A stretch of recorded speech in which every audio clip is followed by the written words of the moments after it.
Assalamualaikum warahmatullahi wabarakatuh.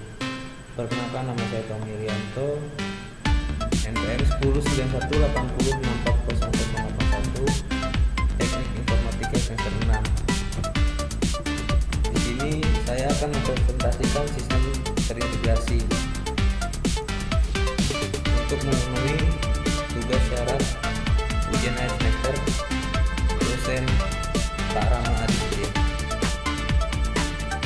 Komunikasi data itu merupakan bagian dari telekomunikasi, secara khusus berkenaan dengan transmisi atau perpindahan data dan informasi di antara komputer dan piranti yang lain dalam bentuk digital yang dikirimkan melalui media komunikasi data.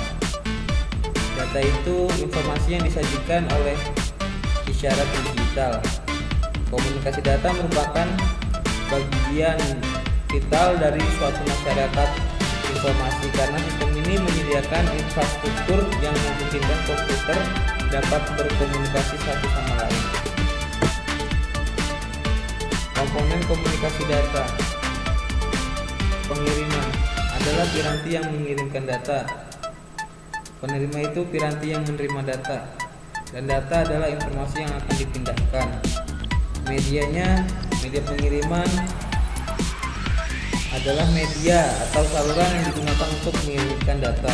Protokol adalah aturan-aturan yang berfungsi untuk menyelaraskan hubungan.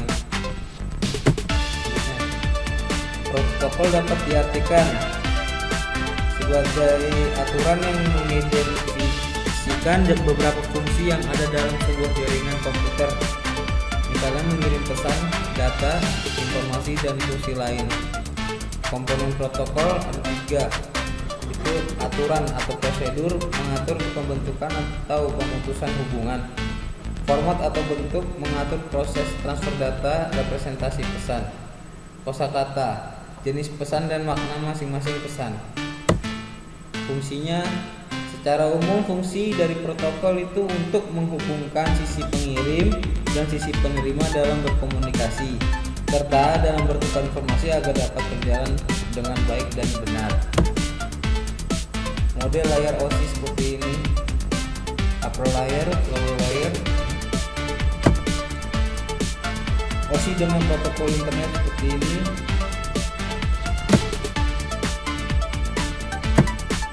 Prosesnya Direct itu sebuah alur kontrol dari sebuah proses. Kontrol tunggal ini hanya memungkinkan proses untuk menjalankan satu tugas pada satu waktu. Direct merupakan unit dasar dari penggunaan CPU yang terdiri dari direct ID, program, counter, register, set, dan stop. Selanjutnya, perbedaan direct dan proses. Direct itu bagian dari suatu proses. Tiap proses mempunyai informasi status dan sumber daya sendiri. Direct berbagi informasi status dan sumber daya dengan direct yang lain dalam satu proses. Tiap proses mempunyai alamat yang berbeda, sedangkan direct berbagi alamat yang sama. Pergantian antara direct lebih cepat daripada antar proses. Contoh multi-readingnya web browser itu sebuah web mempunyai direct untuk menampilkan gambar atau tulisan, sedangkan direct yang lain berfungsi sebagai penerima data dari network. Web server itu dapat mempunyai ratusan klien yang mengaksesnya secara konkuren.